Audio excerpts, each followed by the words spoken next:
আপনার তো পায়জামা মেখে যাবে। আপনি সূরা ফাতিহা বলতে পারেন না, এত বড় রাজনীতিবিদ। আপনি সূরা ফাতিহা অর্থ সহ বলতে পারেন না। আপনার মতো রাজনীতিবিদ আমরা দেখেছি গত 15.5 বছর বলেছিল জানাজার ঈদুল ফিতরের জানাজার নামাজ। জোরে বলেন ঠিক কিনা? ওই অবস্থায় হবে যদি আপনাকে আমি বলছি, আপনাদেরকে আমি বলছি, কোরআন সামনে নিয়ে বলছি, কোরআন সম্পর্কে যদি একটা বাজে মন্তব্য আপনি রাজনীতিবিদ, আপনি শিক্ষাবিদ, আপনি অর্থনীতিবিদ, আপনি যদি কোরআন না বুঝে কোরআন সম্পর্কে মন্তব্য করেন তাহলে আল্লাহর লানত আপনার উপরে পড়বে। জোরে বলেন ঠিক কিনা? আপনার মাথায় যদি মগজ থাকে তাহলে বুঝে নেবেন সেটা হচ্ছে হাঁসের সবচাইতে যে বড় তাকে বলা হয় রাজহাঁস। জোরে বলেন ঠিক কিনা? মিস্ত্রির মধ্যে যে সেরা তাকে বলা হয় রাজমিস্ত্রি। আর বিল্ডিং এর মধ্যে সবচাইতে বড় বিল্ডিং যেটা সেটাকে বলা হয় রাজপ্রাসাদ। রাস্তার মধ্যে বড় রাস্তা যেটা সেটাকে বলা হয় রাজকীয় রাস্তা। সুতরাং নীতির মধ্যে সবচাইতে বড় নীতি হলো ইসলাম, আর সেটাই হচ্ছে রাজনীতি। জোরে বলেন ঠিক না ব্যাটি? কাজে এখনো যারা বলছেন যে ইসলামে রাজনীতি নাই, গায়ের জোরে কথা বললে হবে না। আপনার মুরদ নাই, আপনার ব্রেন নাই, আপনার বুদ্ধি নাই, আপনি একটা জাহেল, আপনি মূর্খ। আপনার চাইতে বড় মূর্খ আকাশের নিচে জমিনের উপরে আর একটিও নাই। আপনি কোরআনের আয়াতকে অস্বীকার করেছেন। বলেন ঠিক কিনা? আপনার জ্ঞান না থাকতে পারে কোরআন সম্পর্কে, আপনি কোরআন সম্পর্কে জ্ঞান নাই, কোরআন সম্পর্কে কথা বলেন। আপনি এত বড় রাজনীতিবিদ, আপনাকে যদি বলা হয় সূরা ফাতিহা বলেন তো দেখি, সূরা ফাতিহা একবার বলেন অর্থসহ, আপনার তো পায়জামা মেখে যাবে। বলেন ঠিক কিনা? আপনি সূরা ফাতিহা বলতে পারেন না, এত বড় রাজনীতিবিদ, আপনি সূরা ফাতিহা অর্থসহ বলতে পারেন না। আপনার মতো রাজনীতিবিদ আমরা দেখেছি গত 15.5 বছর বলেছিল জানাজার ঈদুল ফিতরের জানাজার নামাজ। জোরে বলেন ঠিক কিনা? ওই অবস্থায় হবে যদি আপনাকে আমি বলছি, আপনাদেরকে আমি বলছি, কোরআন সামনে নিয়ে বলছি, কোরআন সম্পর্কে যদি একটা বাজে মন্তব্য আপনি রাজনীতিবিদ, আপনি শিক্ষাবিদ, আপনি অর্থনীতিবিদ, আপনি যদি কোরআন না বুঝে কোরআন সম্পর্কে মন্তব্য করেন তাহলে আল্লাহর লানত আপনার উপরে পড়বে।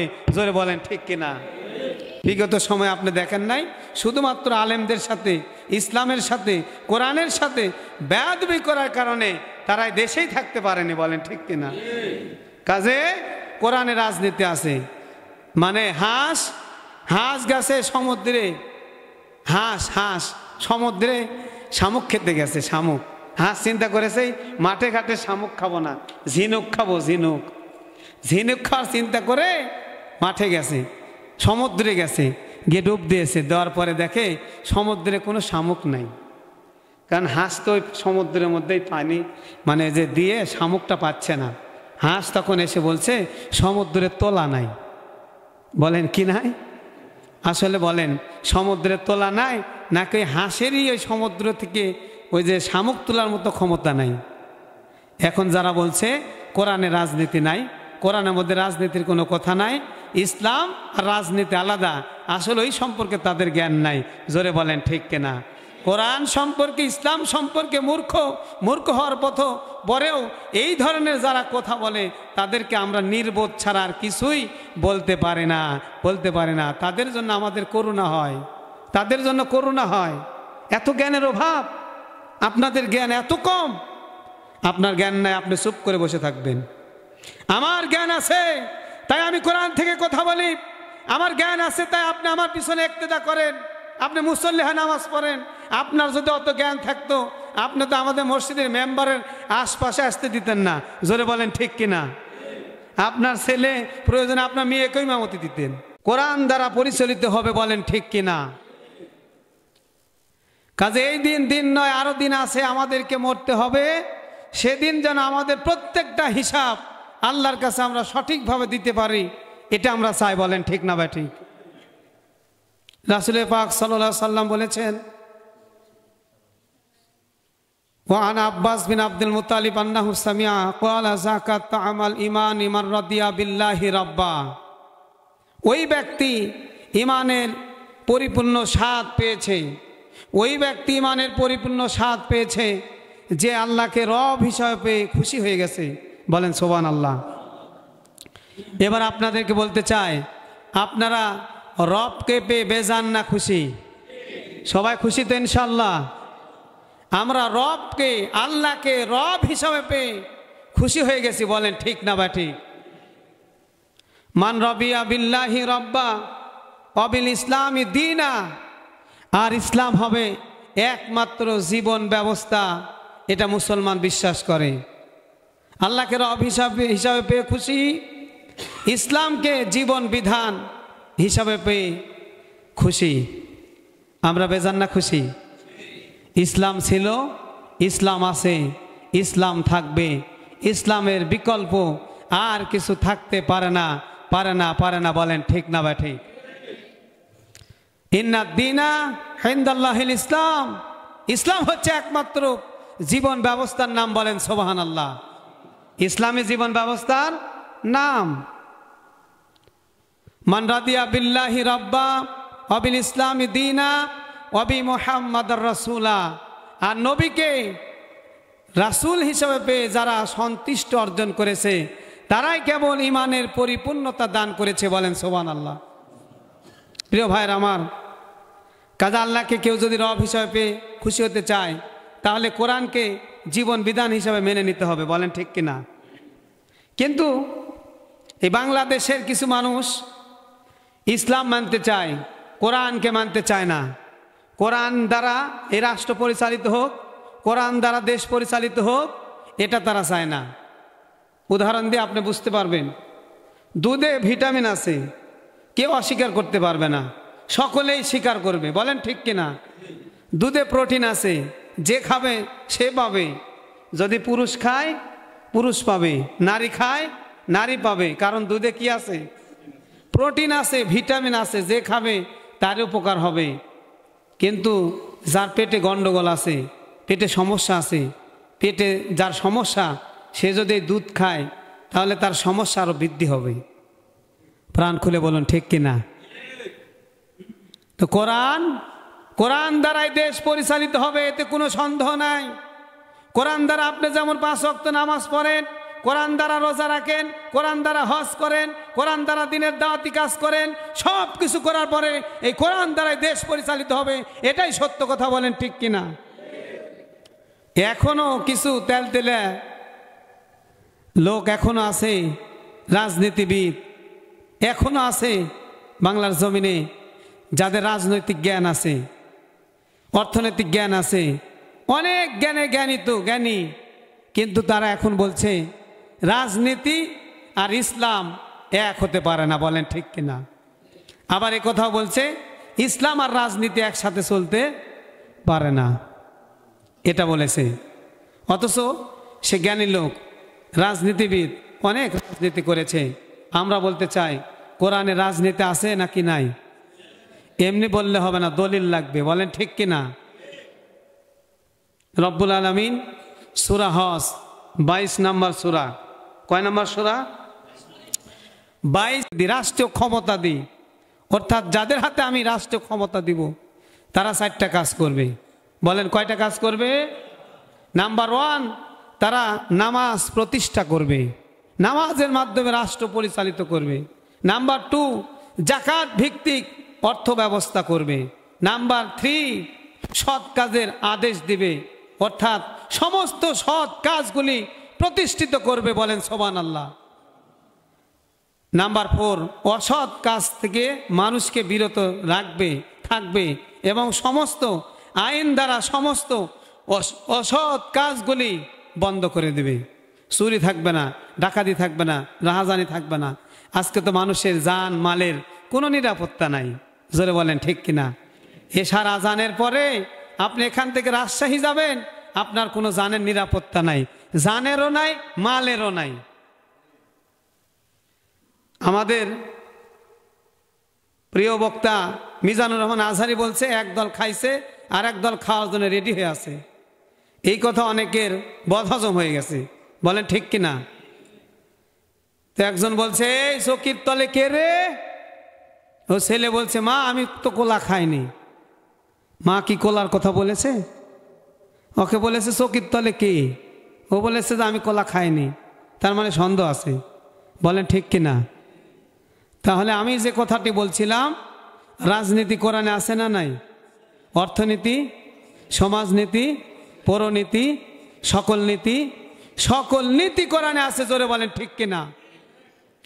আপনার মাথায় যদি মগজ থাকে তাহলে বুঝে নেবেন সেটা হচ্ছে হাঁসের সবচাইতে যে বড় তাকে বলা হয় রাজহাঁস। জোরে বলেন ঠিক কিনা? মিস্ত্রির মধ্যে যে সেরা তাকে বলা হয় রাজমিস্ত্রি। আর বিল্ডিংয়ের মধ্যে সবচাইতে বড় বিল্ডিং যেটা সেটাকে বলা হয় রাজপ্রাসাদ। রাস্তার মধ্যে বড় রাস্তা যেটা সেটাকে বলা হয় রাজকীয় রাস্তা। সুতরাং নীতির মধ্যে সবচাইতে বড় নীতি হলো ইসলাম, আর সেটাই হচ্ছে রাজনীতি। জোরে বলেন ঠিক না ব্যাটি? কাজে এখনো যারা বলছেন যে ইসলামে রাজনীতি নাই, গায়ের জোরে কথা বললে হবে না। আপনার মুরদ নাই, আপনার ব্রেন নাই, আপনার বুদ্ধি নাই, আপনি একটা জাহেল, আপনি মূর্খ। আপনার চাইতে বড় মূর্খ আকাশের নিচে জমিনের উপরে আর একটিও নাই। আপনি কোরআনের আয়াতকে অস্বীকার করেছেন। বলেন ঠিক কিনা? আপনার জ্ঞান না থাকতে পারে কোরআন সম্পর্কে, আপনি কোরআন সম্পর্কে জ্ঞান নাই, কোরআন সম্পর্কে কথা বলেন। আপনি এত বড় রাজনীতিবিদ, আপনাকে যদি বলা হয় সূরা ফাতিহা বলেন তো দেখি, সূরা ফাতিহা একবার বলেন অর্থসহ, আপনার তো পায়জামা মেখে যাবে। বলেন ঠিক কিনা? আপনি সূরা ফাতিহা বলতে পারেন না, এত বড় রাজনীতিবিদ, আপনি সূরা ফাতিহা অর্থসহ বলতে পারেন না। আপনার মতো রাজনীতিবিদ আমরা দেখেছি গত 15.5 বছর বলেছিল জানাজার, ঈদুল ফিতরের জানাজার নামাজ। জোরে বলেন ঠিক কিনা? ওই অবস্থায় হবে যদি আপনাদেরকে আমি বলছি, কোরআন সামনে নিয়ে বলছি, কোরআন সম্পর্কে যদি একটা বাজে মন্তব্য, আপনি রাজনীতিবিদ, আপনি শিক্ষাবিদ, আপনি অর্থনীতিবিদ, আপনি যদি কোরআন না বুঝে কোরআন সম্পর্কে মন্তব্য করেন তাহলে আল্লাহর লানত আপনার উপরে পড়বে। জোরে বলেন ঠিক কিনা? বিগত সময় আপনি দেখেন নাই, শুধুমাত্র আলেমদের সাথে, ইসলামের সাথে, কোরআনের সাথে বেয়াদবি করার কারণে তারা দেশেই থাকতে পারেনি। বলেন ঠিক কিনা? কাজে কোরআনে রাজনীতি আছে। মানে হাঁস গেছে সমুদ্রে, হাঁস সমুদ্রে শামুক খেতে গেছে। হাঁস চিন্তা করেছে মাঠে ঘাটে শামুক খাবো না, ঝিনুক খাবো। ঝিনুক খাওয়ার চিন্তা করে মাঠে গেছে, সমুদ্রে গেছে, গিয়ে ডুব দিয়েছে। দেওয়ার পরে দেখে সমুদ্রে কোনো শামুক নাই, কারণ হাঁস তো ওই সমুদ্রের মধ্যেই পানি মানে যে দিয়ে শামুকটা পাচ্ছে না। হাঁস তখন এসে বলছে সমুদ্রের তোলা নাই। বলেন কি নাই? আসলে বলেন সমুদ্রের তোলা নাই, নাকি হাঁসেরই ওই সমুদ্র থেকে ওই যে শামুক তোলার মতো ক্ষমতা নাই? এখন যারা বলছে কোরআনে রাজনীতি নাই, কোরআনের মধ্যে রাজনীতির কোনো কথা নাই, ইসলাম আর রাজনীতি আলাদা, আসলে ওই সম্পর্কে তাদের জ্ঞান নাই। জোরে বলেন ঠিক কিনা? কোরআন সম্পর্কে, ইসলাম সম্পর্কে মূর্খ হওয়ার পরেও এই ধরনের যারা কথা বলে তাদেরকে আমরা নির্বোধ ছাড়া আর কিছুই বলতে পারি না। তাদের জন্য আমাদের করুণা হয়। এত জ্ঞানের অভাব, আপনাদের জ্ঞান এত কম। আপনার জ্ঞান নাই, আপনি চুপ করে বসে থাকবেন। আমার জ্ঞান আছে তাই আমি কোরআন থেকে কথা বলি, আমার জ্ঞান আছে তাই আপনি আমার পিছনে ইক্তেদা করেন, আপনি মুসল্লি হয়ে নামাজ পড়েন। আপনার যদি অত জ্ঞান থাকতো আপনি তো আমাদের মসজিদের মেম্বারের আশপাশে আসতে দিতেন না। জোরে বলেন ঠিক কিনা? আপনার ছেলে প্রয়োজনে আপনার মেয়েকেও ইমামতি দিতেন। কি কন? কথা কি খারাপ বললাম? আজকে ইমামতির দাম কম তাই টেনে এনে দেয় হুজুরদেরকে। যদি একটু দাম বেশি হতো তাহলে এমপি মন্ত্রী যারা ছিল তাদের মেয়েদেরকেও দিত, বলতো কোটা ভিত্তিক পাবে, ছেলে দরকার না, মেয়েরা ইমামতি করবে, কারণ ওইখানে মাল আছে। কি কন? ওইখানে মাল আছে। প্রিয় ভাইরা আমার, তাহলে কোরআনে রাজনীতি আছে, আমি এটা কোরআন দিয়ে প্রমাণ করে দেব, কোরআন দিয়ে প্রমাণ করব কোরআনে রাজনীতি আছে। কোনো বাপের বেটা যদি থাকে আমার সাথে চ্যালেঞ্জে আসেন যে কোরআনে রাজনীতি নাই। আপনার রাজনৈতিক জ্ঞান থাকতে পারে, কোরআন সম্পর্কে আপনার কোনো জ্ঞান নাই। আসুন আমি দেখা দিচ্ছি আমার কোরআন সম্পর্কে সেই জ্ঞান আছে। কোরআনে আল্লাহ যা বলেছেন আমি সেই কথাটাই বলবো। সূরা বাকারার 124 নম্বর আয়াতে, সূরা বাকারার 124 নম্বর আয়াতে আল্লাহ সুবহানাহু ওয়া তাআলা সাইয়েদনা হযরত ইব্রাহিম আলাইহিস সালামকে শ্রেষ্ঠত্ব দান করেছেন এবং তিনি বলেছেন, আল্লাহ তাআলা বলেছেন যে ইব্রাহিম তুমি মানুষের নেতা হবে, ইমাম হবে।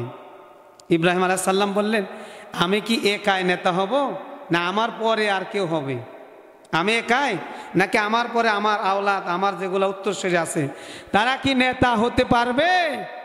আল্লাহ তাআলা বললেন যে তোমার পরে নেতা হতে হবে পারবে তারাই যাদের ঈমান আছে, বলেন সুবহানাল্লাহ। তবে যারা জালিম তারা কোনোদিন নেতা হতে পারবে, ইমাম হতে পারবে না। ইমাম হবে তারা যারা হলো ইমানদার, জোরে বলেন সুবহানাল্লাহ। এবার আসেন, আল্লাহ তাআলা ওয়াদা করেছেন, এই যে আমরা হেলায় ফেলায় কেটে দিচ্ছি, আমরা হেলায় ফেলায় কেটে দিলে চলবে না। একটু লক্ষ্য করে শুনেন, অল্প সময় কথা বলবো, সেটা হচ্ছে হেলায় ফেলায় কেটে দিলে হবে না। আল্লাহ ওয়াদা করেছে, এখানে আল্লাহ তাআলা ওয়াদা করে বলেছেন, আল্লাযীনা আমানু মিনকুম ওয়া আমিলুস সলিহাতি লা ইয়াস্তাখলিফান্নাহুম ফিল আরদি কামাস্তাখলাফাল্লাযীনা মিন ক্বাবলিকুম, অর্থাৎ মিন ক্বাবলিহিম, অর্থাৎ আল্লাহ তাআলা বলেছেন যারা সৎ আমল করেছে, ঈমান এনেছে আর সৎ আমল করেছে, আল্লাহ বলছেন যে আমি আল্লাহ তাদেরকে প্রতিশ্রুতি দিয়েছি, তাদের জন্য ওয়াদা করেছি পৃথিবীতে তারা হবে নেতা, বলেন সুবহানাল্লাহ। পৃথিবীতে কি হবে? যারা ঈমান এনেছে, নাম্বার 1, যারা ঈমান এনেছে, যারা সৎ কর্ম করেছে, আল্লাহ বলছেন তারা এই পৃথিবীতে প্রতিনিধিত্ব করবে। প্রতিনিধিত্ব করার কথা ছিল আপনাদের, যারা ঈমানদার, যারা সৎ লোক, তাদের হাতে ক্ষমতা দিবে। ওয়াদাটা কার? আরো জোরে বলেন। আবার আমি বলছি, আপনি বুঝে বলবেন। আল্লাহ তাআলা সূরা নূরের 55 নম্বর আয়াতে কারিমাতে আল্লাহ সুবহানাহু ওয়া তাআলা বলেছেন যারা সৎ আমল করেছে এবং ঈমান এনেছে। আমি আবার বলছি, আবার শুনেন, বারবার বলার অর্থ আছে, বুঝতে হবে বিষয়টা। আল্লাহ তাআলা ওয়াদা করেছেন যারা আল্লাহর প্রতি ঈমান এনেছে, আল্লাহর দেখানো সৎ কাজ করেছে, আল্লাহ বলছেন তারা হবে পৃথিবীতে প্রতিনিধি, বলেন সুবহানাল্লাহ। তারাই হবে নেতা, তারাই নেতৃত্ব দিবে। কিন্তু আজকে তারা নেতৃত্ব না দিয়ে তাদের কাছ থেকে চোর ডাকাত বাটপারেরা এই নেতৃত্ব মানে ছিনিয়ে নিয়েছে, বলেন ঠিক কিনা? উদাহরণ দিয়ে বুঝতে পারবেন। পুকুরে আপনারা যখন মাছ ছাড়েন, মাছ ছাড়ার আগে কীটনাশক করেন না? পুকুরটা শোধন করেন, কীটনাশক দেন, এরপরে আপনারা চুন দেন, পানি দেন, তারপরে তো মাছ দেন। মাছ দেওয়ার পরে মাছের আবার খাদ্য দেন। কিন্তু এই মাছের সাথে বড় বড় সাপ থাকে, এই সাপগুলি ওই মাছও খায়, আবার পুকুরে বাসও করে, বলেন ঠিক কিনা? আসলে আপনি কি ওই মাছকেই খাদ্য দিয়েছেন, ওই সাপকে খাদ্য দেন নাই। শুধু খাদ্য দিয়েছেন মাছকে, ওষুধ দিয়েছেন মাছকে, সব কিছু দিয়েছেন মাছকে। মাছকে খাওয়ানোর জন্য পুকুরে মাছ হলে আপনার লাভ হবে, কিন্তু ওই সাপ এসে আপনার ওই খাবারও খাচ্ছে, আবার মাছও খাচ্ছে, বলেন ঠিক কিনা? কিন্তু আপনি কিন্তু এই সাপকে দেন নাই, দিয়েছেন। আজকে আল্লাহ তাআলা শুধুমাত্র নেতৃত্ব, প্রতিনিধি, ক্ষমতা যাই বলেন সব কিছু দিয়েছে ইমানদারদেরকে, যারা সৎ আমল করেছে তাদেরকে। কিন্তু তাদের কাছ থেকে এক প্রকার বাটপার, সিটার, তারা হলো ক্ষমতা দেখিয়ে ছিনিয়ে নিয়েছে। এই সুযোগে আপনারা ঘুমিয়ে গেছেন, বলেন ঠিক কিনা? এই সুযোগে এই মুসলমানরা, ইমানদাররা এখনো ঘুমিয়ে আছে। কাজে এখন আর ঘুমানোর সময় নাই, একটু সামনে অগ্রসর হন। নেতৃত্ব দিবে অবশ্যই আল্লাহর ওয়াদা।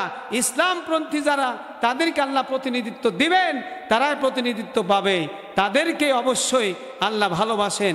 কিয়ামতের ময়দানে আমি বলেছি ওয়াকুল্লুহুম আতিহি ইয়াউমাল কিয়ামাতি ফারদা। আল্লাহ সুবহানাহু ওয়া তাআলা কিয়ামত দিবসে 3 প্রকার মানুষের 3 ভাবে বিচার করবেন। নাম্বার 1, প্রত্যেক মানুষকে আল্লাহ একাকী ডাকবে। একাকী ডাকবে যখন নেতার নেতৃত্ব চলে যাবে তখন, জোরে বলেন ঠিক কিনা? বিশাল বড় নেতা আল্লাহ ডাক দিয়ে বলবে, 5টা প্রশ্ন করবে। 5টা প্রশ্ন করবেন। তাকে প্রশ্ন করা হবে তোমার জীবনকালের হিসাব দাও, তোমার জীবনকালের হিসাব দাও। জীবনকালের হিসাব দিয়ে তুমি সামনে না পিছনে যাবে, যাও। তোমার যৌবন ওয়ান স্বাভাবিক, তোমার যৌবনকালের হিসাব দাও। আর 3 নম্বর প্রশ্ন করা হবে তোমার মালের হিসাব দাও। 4 নম্বর প্রশ্ন করা হবে তুমি এই মালটা কোন রাস্তায় ক্ষয় করেছো, ব্যয় করেছো, হিসাব দাও। 5 নম্বর প্রশ্ন করা হবে তুমি কতটুকু ইলম অর্জন করেছো আর আমল করেছো কতটুকু হিসাব দাও। ওই সময় এই সময় যারা বলেছিল ধর্মভিত্তিক রাজনীতি চলবে না, ওই নেতার খবর থাকবে? জোরে বলেন থাকবে? থাকবে না, নেতা খেতা হয়ে যাবে। কাজে এলেম নাই, এলেম ছাড়া কথা বলার দরকার নাই। তাহলে প্রশ্ন, আল্লাহ 3 ভাগে কিয়ামতের ময়দানে বিচার করবেন। 1 নাম্বার একাকী, 2 নাম্বার আল্লাহ এবার ডাকবে নেতা সহ। আপনি রাজনীতি করেন না, আপনি ভালো মুসল্লি, এমন একটা পরিবেশ বাংলাদেশে আপনাকে রাজনীতি গলিয়ে গলিয়ে খাওয়ানো হবে। জোরে বলেন ঠিক কিনা? আসো যারা যে সকল ইমামেরা বলছে আমরা রাজনীতি করি না, ওই দিকেও না এদিকেও নাই, এরা হলো টাটকা শয়তান। এরা হক কথা বলতে পারে না। জোরে বলেন ঠিক কিনা? এরা কোরআন নিজেও পড়ে না, কোরআনের দোহাই দিয়ে শুধু ইমামতি করে টাকা হাদিয়া নিয়ে খায়। এদের পিছনে নামাজ পড়াই জায়েজ নাই। স্পষ্ট বলে গেলাম যে ইমামের রাজনৈতিক কোনো জ্ঞান নাই, কোরআন সম্পর্কে বোঝে না, হাদিস সম্পর্কে বোঝে না, ওই ইমামের পিছনে আপনারা ইক্তেদা করেন না, তাদেরকে বাদ দিয়ে দেন। পারলে ভালো ইমাম নিয়োগ করেন, ভালো ইমাম দেন, যারা ইসলাম বুঝে, কোরআন বুঝে, রাজনীতি বুঝে, যারা মানুষকে বোঝাতে পারবে। আপনার সিটার বাটপাররা আপনাকে রাজনীতি বোঝাচ্ছে, আর আপনি ইমাম হয়ে মেম্বার থেকে আপনি ইসলাম দিয়ে কেন রাজনীতি বোঝাতে পারেন না? বলেন ঠিক কিনা? আল্লাহ যেটা বলে দিয়েছে সেটা বলেন না কেন? এজন্য ওই কিয়ামতের মাঠে নেতা সহ প্রশ্ন করা হবে। কাজে আপনি কোন নেতার পিছনে ঘুরতেছেন একটু সাবধান, দেখে শুনে ঘুরেন। এমন নেতার পিছনে ঘুরেন না যেই নেতা জানাজা আসার সময় রুমাল বেঁধে জানাজা পড়ে, জানাজার সময় হয়ে গেছে রুমাল একটা মাথায় দিয়ে দাঁড়ায় গেল। এই নেতার পিছনে ঘুরলে আপনার কপালে দুঃখ আছে। আপনি ওই নেতার পিছনে ঘুরবেন যেই নেতা নিজে ইমামতি করতে পারে, জানাজা করতে পারে, মা বাবার জানাজা করতে পারে, এমনকি মসজিদের খুতবা পর্যন্ত দিতে পারে। জোরে বলেন ঠিক কিনা? এই ইমামের পিছনে ঘুরবেন, এই নেতার পিছনে ঘুরবেন, তাহলে কিয়ামতের মাঠে আপনি মাপ পাওয়ার সম্ভাবনা আছে। 3 নাম্বার, সবাইকে একসাথে প্রশ্ন করা হবে, সবাইকে একসাথে প্রশ্ন করা হবে। এবার প্রশ্নের উত্তর দাও। ইকরা কিতাবাকা কাফা বিনাফসিকা আল-ইয়াওমা আলাইকা হাসিবা। কি করেছো হিসাব দাও। সে সময় যদি ইসলামের পক্ষে আপনার না থাকে, ইসলামের পক্ষে যদি আপনি না থাকেন, সে সময় কি আমরা হিসাব দিতে পারবো? জোরে বলেন পারবো? এই জন্য আমি ছোট মানুষ, আমি ইমাম, বড় গলায় কথা বলতে পারি না, তাহলে চুপ থাকাই দরকার। আজকে অনেক ইমাম পর্যন্ত মুনাফিক হয়ে গেছে। এই সুযোগে তারা বলতেছে অমুক ইসলামী দল খারাপ, অমুক দল খারাপ, অমুক দল খারাপ। তুমি ইমাম সাহেব, তুমি তো বলতে পারছো না ওই নেতা খারাপ। জোরে বলেন ঠিক কিনা? তুমি এই কথা বলছো না, তুমি বলছো ইসলামী দল খারাপ, ওই আহলে হাদিস খারাপ, হানাফি খারাপ, অমুক খারাপ, তমুক খারাপ। তুমি বলো আমার সামনে যে নেতা বসে আছে এ হলো চোর, এ সুদখোর, কিছুদিন আগে গরু চুরি করেছিল। জোরে বলেন ঠিক কিনা? দেখি তুমি কেমন ইমাম, তোমার ইমামতি কতক্ষণ থাকে। বলেন ঠিক না বা ঠিক? তুমি যদি হক কথা বলতে না পারো আমাদেরকে খেপায় না, আমাদেরকে রাগায় না। আমরা ইসলাম ভিত্তিক রাজনীতি করি, কোরআনে আছে হাদিসে আছে তাই করি। তোমার ভালো লাগে না তুমি চুপ করে থাকো, কারণ তুমি বোবা শয়তান। বলেন ঠিক কিনা? বলেন ঠিক কিনা? সত্য জানার পরে যারা গোপন করবে তারাই হচ্ছে বোবা শয়তান। এদেরকে দিয়ে আল্লাহ ওই জাহান্নাম উদ্বোধন করবেন। আমি অনেক কথা বলার চেষ্টা করেছি অল্প সময়ে, সেটা হচ্ছে আল্লাহ তাআলা আমাদেরকে কিয়ামতের ময়দানে আমরা দুনিয়াতে যাই করি না কেন আল্লাহ যেন আমাদেরকে মাফ করে দেন। বলেন আমিন। মান আহাব্বা লিল্লাহি ওয়াবগাদা লিল্লাহ ওয়া আতা লিল্লাহি মানা লিল্লাহ ফাকাদ ইস্তাকমালাল ঈমান। রাহুল আবু দাউদ শরীফের হাদিস, সহিহ হাদিসে আল্লাহর নবী বলেন যে কেউ যদি কাউকে ভালোবাসে আল্লাহর জন্য, ভালোবাসতে হবে কার জন্য? জোরে বলেন ভালোবাসতে হবে কার জন্য? ঘৃণা করতে হবে কার জন্য? কাউকে দান করতে হবে কার জন্য? দান থেকে বিরত থাকতে হবে কার জন্য? যারা থাকবে তারাই হলো ঈমান পরিপূর্ণকারী। আল্লাহ সুবহানাহু ওয়া তাআলা আমাদের সবাইকে সেই পরিপূর্ণ ঈমানদার হিসেবে কবুল করুন। সকলে বলুন আমিন। আখিরু দাওয়ানা আলহামদুলিল্লাহি রাব্বিল আলামিন। আসসালামু আলাইকুম ওয়া রাহমাতুল্লাহি।